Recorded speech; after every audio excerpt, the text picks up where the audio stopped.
Welcome to Kingdom Wholesalers, where faith meets finance and purpose powers profit.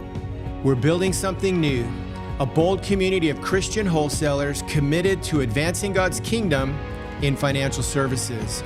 Join us as we reveal God's work on Wall Street and discover your path to participate so your life will echo into eternity. Today, we sit down with Ron Blue, founder of Blue Trust, National Christian Foundation, Kingdom Advisors, and the Ron Blue Institute.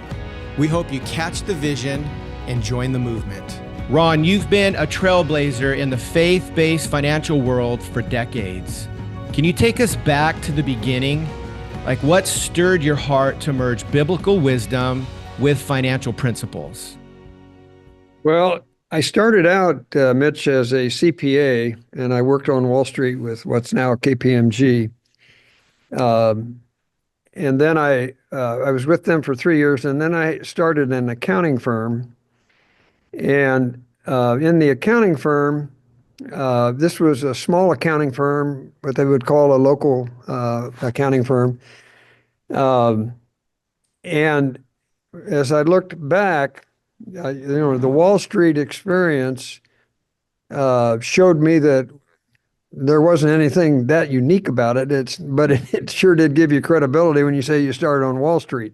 I could have started on, I guess, Broadway Avenue or something. But anyway, I had that background. And when I was starting the accounting firm, this was in the 70s, and there you sat across the desk from those that were you were preparing tax returns. And so you ended up doing a lot of counseling, and you did tax returns by pencil then because there were no computers. But I spent a lot of time with professionals and with entrepreneurs, helping them with their tax planning, which transcended a lot of other elements of their life. And then I went into ministry after 7 years with the accounting firm, and I traveled to Africa, and I saw the third world. So I now really had kind of three perspectives on money, if you will: Wall Street, Main Street, and third world. And what I knew to be true was that the financial resources in America were kind of unequaled. And in the third world, they got by on a lot less. I remember visiting with a pastor and looking down at his mud hut. He had 5 children in a one-room mud hut. And I asked him, I said, "What's the greatest barrier to the spread of the gospel here?" And I would have thought he said tribalism or transportation or money or something like that, but he didn't. He said materialism. And that was significant from this reason.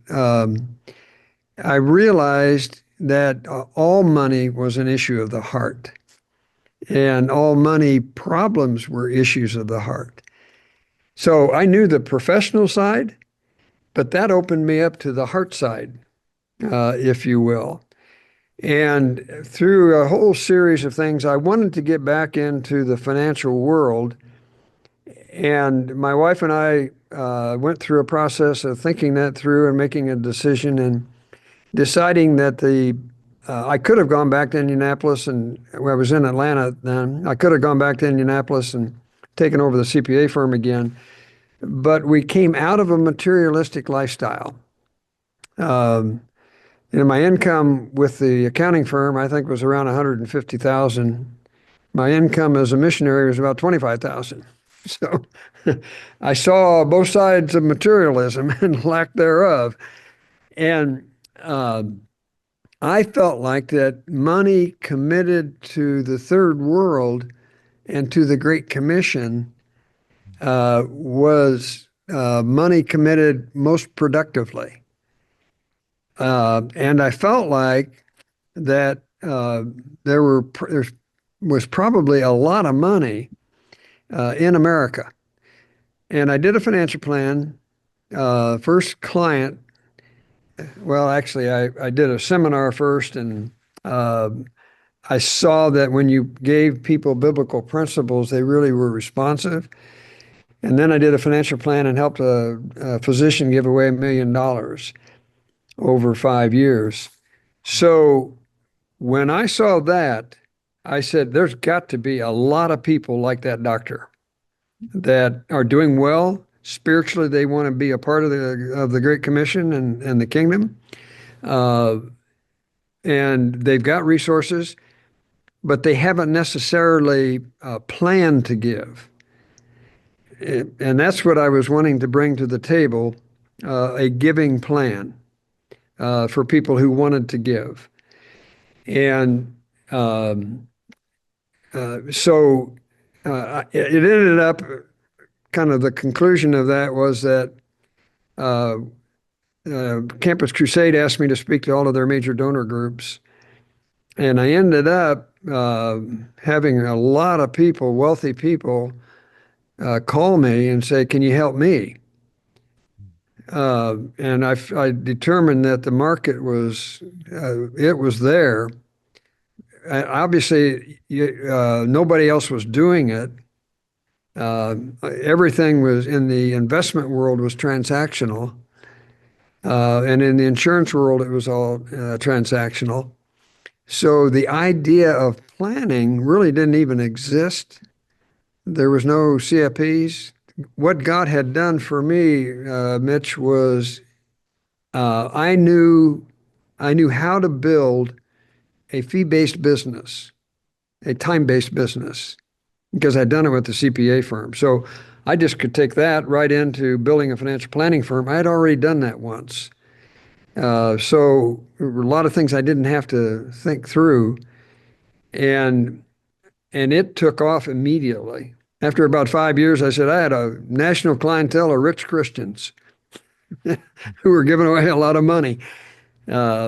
So the motivation was to free up financial resources from those who could afford to give and show them how to give so that the money would be made available for Great Commission work. I love that though, because it's you catching the vision from, it sounds like a journey of understanding the technical side of finance, but then somewhere along the way, the Lord opened your eyes into seeing the meaning behind it. I'm curious to just ask this question based on your experience.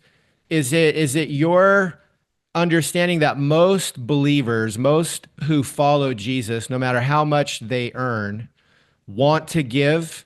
It's just that they don't know how to give. Is that kind of where you showed up to go, I'm going to build something that helps people know how to do this if they want to? Yes, I think, first of all, you're putting your finger on the critical issue. They want to give. Okay. And that's a transformational thought. Um, and so all giving begins with transformation. All significant giving will begin with transformation. Somebody that says, I want to have an impact. I want to do what the Lord wants me to do. I want to use what He's entrusted to me in a way that adds to the kingdom. I have a purpose in my life for being here, and it's not just making money. It's really having an impact. And um, so they start there, and the how to give is pretty simple in terms of uh, what to do. Although I will say we started NCF because the how-to question was being thwarted by secular foundations. The Community Foundation in Atlanta, for example, would not take money and give it to any church or any Christian cause. And so Terry Parker, an attorney who did a lot of estate planning, he was the one that came up with the idea of having a Christian financial or Christian foundation. And Ronald Bloom Company was the primary user of it because we did, in fact, we had two first steps. Number one, open up a money market fund with Merrill Lynch.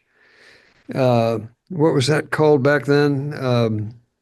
It was the first. The CMA account? Yeah, the CMA account, where you earned that interest on your deposits. So we put everybody into a CMA account, which was a how-to.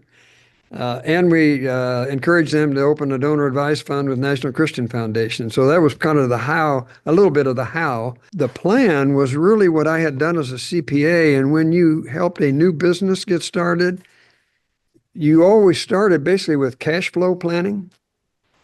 And so, what's my product? What am I going to sell it for? Where am I going to get my resources? How am I going to capitalize this business? And that's really what financial planning is in that plan to give away $1 million. Basically, it was if I give away $1 million or $200,000, my taxes go down by $140,000, and so now I got more cash, and now I can give more. And then you measure that with, okay, what's the impact on my net worth when I do all this? And you roll that out in a 5-year plan, and you can see the consequences of giving in terms of finances, and you can begin to see also how much more I could give, or whether I needed to reduce giving, which was pretty rare. But and you found that business people and professional people were good at making money, but they weren't good at managing money for good reason. That was not their job. And I always told people, if I'm going to invest money, in fact, what we did in the early years at Ronald Blue and Company, if somebody needed investments, I had a really good friend who worked for Merrill Lynch, who was a believer. I sent everybody over to Merrill Lynch. If they needed insurance, I had a good friend that was a Northwestern mutual agent. I sent him to Northwestern. And the point there was, you can't be all things to all people, and you can't be an expert in everything. I was good at planning, and I understood investments, I understood insurance, but I didn't spend my life there. So I wanted that to be done by the people who knew what they were doing. The interesting thing also is I've looked back, Christian investing in the 80s and the 90s, it was all negative screens. That's how you determine whether you were investing with a moral case. But the problem was that the screens were always in the eye of the beholder. So there was no standardization of what was a screen and how you carried it out. And then what really exacerbated the problem was when index funds came, then you were investing, you didn't know what you were investing in. So your monies would not necessarily be being used. In fact, it may be being used for what we would certainly call sinful purposes. But here's what's happened is as Ronald Blue grew, we needed investments. And then Kingdom Advisors came along, and really, Jeff put his finger on it. It's planning, investing, and giving. You need the really qualified investment expertise. And today, after probably the last 10 years, we really have a significant faith-based investment community with some really talented people. They don't get any more talented than the firm Jeff's with, I don't think. I don't know all of them, but I read, in fact, I just did a foreword for Robin John. When I read his book, I said, Robin, everybody needs to read this book. I said, this is not about eventide. I said, this is about the moral aspect of investing. And you've set it out really clearly. So I said, I don't want to write an endorsement. I want to write a foreword, which I did. So the investment world legitimatized Christian financial advice, because now you really could give people, it's not only the giving, but you could invest with a moral consequence to it. And that's why I think the Kingdom Wholesalers is really important, because you're the element that makes the tie there. So, and the Christian wealth world right now is recognized as the legitimate. The CKA designation is recognized on Wall Street. The Wall Street firms have all recognized that the Christian advisor is probably the best advisor. I know Ameriprise did a study and they said 60 of their top 100 advisors were in the Christian focus group. And they don't have any compliance problems with them. And that particular group also had the greatest retention of clients. So being a Christian in this world is now possible with the highest level of expertise in everything that you might encounter. Ron, I want to commend you for your leadership, for your heart, for your vision. You are a catalyst behind so many things. I'm so glad you're joining Kingdom Wholesaling Talk today because it's, I see all the pieces coming together over the decades, and you certainly have as well. So bringing it all together, there's still more work to be done. There's only 3,700 Kingdom Advisor members today. How big do you think this can get, and what is the role that a wholesaler can play? The reality is that I've been saying we need 30,000 CKAs. And then you figure that, what does that mean for Kingdom Wholesalers?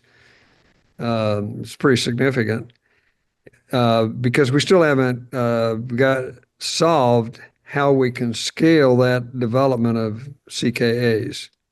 We're working on it, but it's not. And in fact, I think Rob said that he estimated there was 85 to 90,000 Christian advisors, but that may be true. It doesn't make any difference. We need a whole bunch more. Okay. Yeah, well, Randy Alcorn said that if you could get 10,000 Christian financial planners, you could change culture. And I think today there's something maybe approaching 2,000 certified Kingdom advisors. So we have a ways to go. And Kingdom Wholesaling, what do you think of this idea? And how's it gonna catch on and explode? Well, it's it's an essential part of the industry. It's been proven.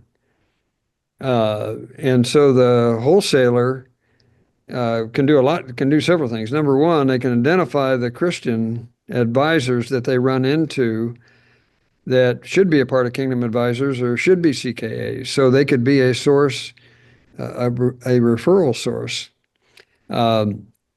And also, I think from the advisor side, to know that I can deal with a Christian wholesaler would be very beneficial to my comfort level.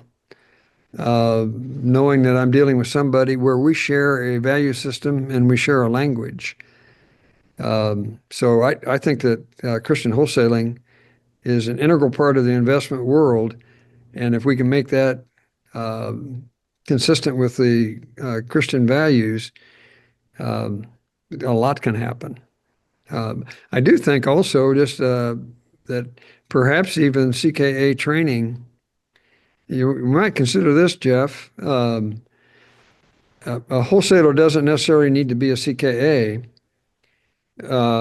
but they could go through the CKA training, kind of our Canadian version. Yeah, the core training, the original core training, which I went through, and I am a certified Kingdom advisor, and yeah, that is essential training. In fact, Ron, you may know this. You remember this? My son was in high school when I went through the course, and it was so good. I had my wife watch some of it, and I said to my son, who's a teenager, I said, look, for every module you do, I'll give you $50, and if you give me a one-page executive summary. So he picked, I don't know, 6 or 8 different modules, and he gave me a really good executive summary. This is before ChatGPT, so I know he wasn't cheating. So, and today, he worked for Dave Ramsey for the last 6 years. I've never had a problem with him doing proper planning and proper giving and the proper role of money. Money is a tool, test, and a testimony. So that training is truly invaluable. And I've actually got I pulled up the old agenda right here in front of me. There's 20 different modules to go through. And I agree with you, Ron. We need to encourage all of us to go through that core training. It's phenomenal stuff. Thank you for creating that content because it's life transformational. So I have a question here.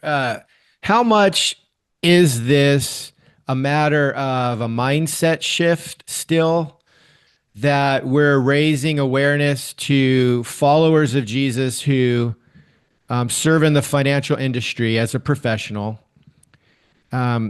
but they're not aware that this work can be sacred. But then there's this piece of isolation. And we may have a mixed answer here, but I know too that a lot of financial professionals can feel alone. So it's not a matter of they don't believe it's possible or they have a role to play, but maybe they just feel small in a really big world that has another narrative other than a kingdom narrative. But I'm curious, Ron, in your experience, where is the opportunity here to show up? Are we to shout louder a message, or is it a mindset change, or maybe a mixture of both?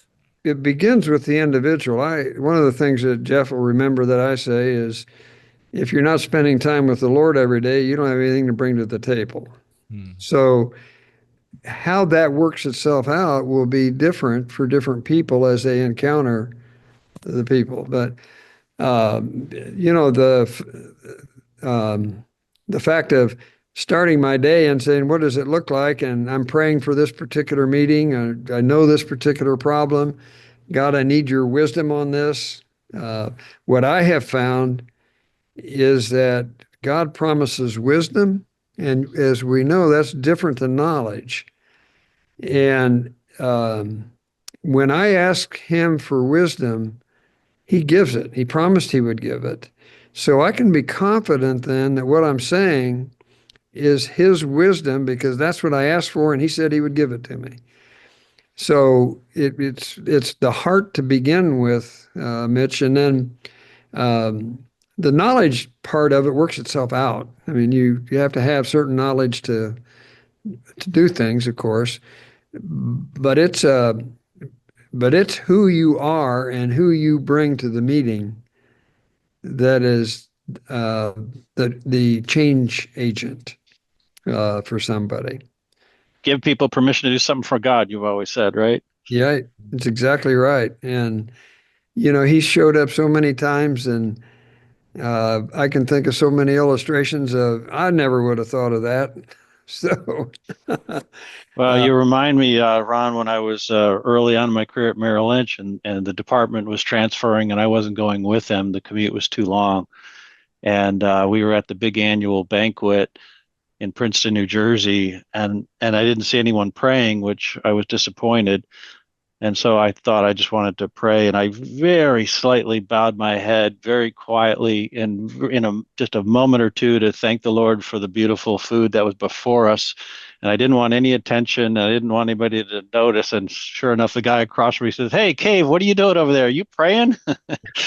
And there was an awkward moment. Everybody turned and looked at me, and I just said, "Yeah, I just wanted to thank God for his provision." And he goes, "Oh, you're a class act." And I don't think this guy was a Christian. "You're a class act." Anyway, long story short, he ended up getting me my next job because I was going to be unemployed in 2 weeks. And just that act of obedience of prayer, God honored that and said, "I'll take care of you." Yeah. Jeff, that reminds me of, we really encourage praying with your clients. Yeah. That's a part of good listening. When you say, what can I pray for? You're asking a question that goes a lot different. It goes a lot deeper than something factual. It goes to the heart again. And everybody has got something going on that praying to the Lord would sure help. So that should be a standard part. And that you can model, and that you can demonstrate, that you can communicate to the community. Hey, it's okay to pray before a meeting or Yeah, during. or a meal. Yeah, I've done that numerous times. I'm with a financial advisor and I may not know their faith background or usually don't, and just say, "Hey, would it be okay if I say a blessing for the food?" And Yeah, I don't think anyone has ever said no. yeah, that it just wouldn't happen. So you can have a real impact on the whole industry because you're kind of right in the middle. You're between the advisor and the investment opportunities. Um, and the reality, again, I'm going to come back and say what I said before. I didn't realize until we had so many investment people that that's really what makes Christian financial advice work. Because if they manage their money well, they're going to have money and they're going to need to invest it. And they do. So I do tell people this, though. I said, the only people I know that make money investing are those who are experts at it. So don't compete with the experts. Let somebody else do it. Amen. So, Ron, before we wrap up here, there's so much more to your work and your impact.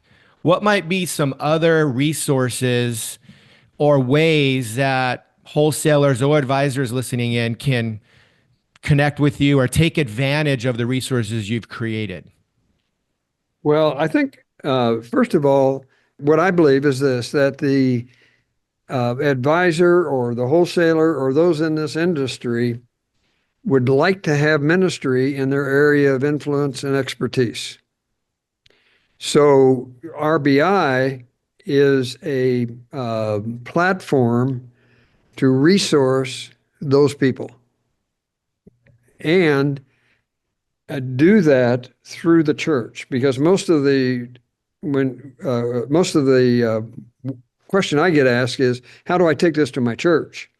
And the church, there are 300,000 churches in this country. So, and millions of people. I think there's 10 million houses. It's been estimated there's 10 million households of Christians who have over $100,000 to invest. So there's a real need out there. And when we go into the church and show a biblical framework of thinking and acting, we use that 4-H tool to do that. It simplifies money so that I can get my hands around it and remove a lot of the confusion. I think simplification is important to get application. And we can help people with the simplification piece as they apply it. And it's not hard at all. I mean, it's really pretty simple.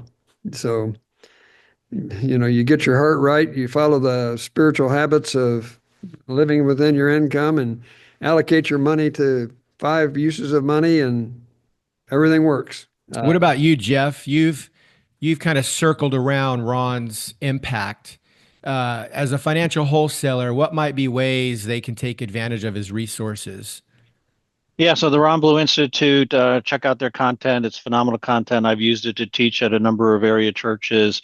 I would close with this. Those who manage their life according to biblical principles will experience 4 different things. Number 1, contentment under all economic circumstances. Ron, you've said that for decades. You've experienced it personally for decades.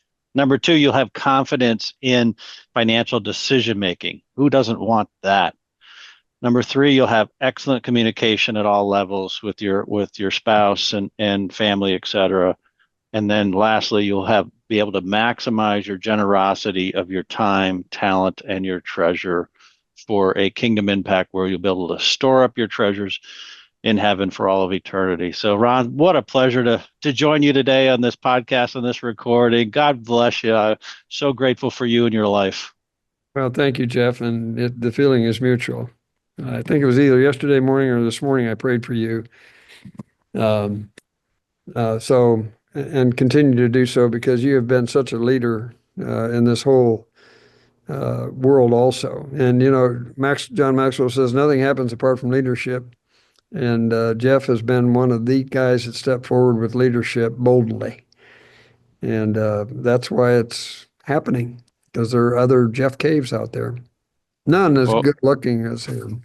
Stop. Ron, I always tell you, I'm just following Jesus. So if you're following me, you're following the wrong JC. I know you are, Jeff. Well, thank you both for joining us today. Such a good time. And we know we could spend hours talking about Jesus and the ways he's shown up. I imagine, Ron, we just barely scratched the surface of all the stories and experiences you've had over the years. If you're listening in, we just want to encourage you a couple of things. One is visit kingdomwholesalers.com.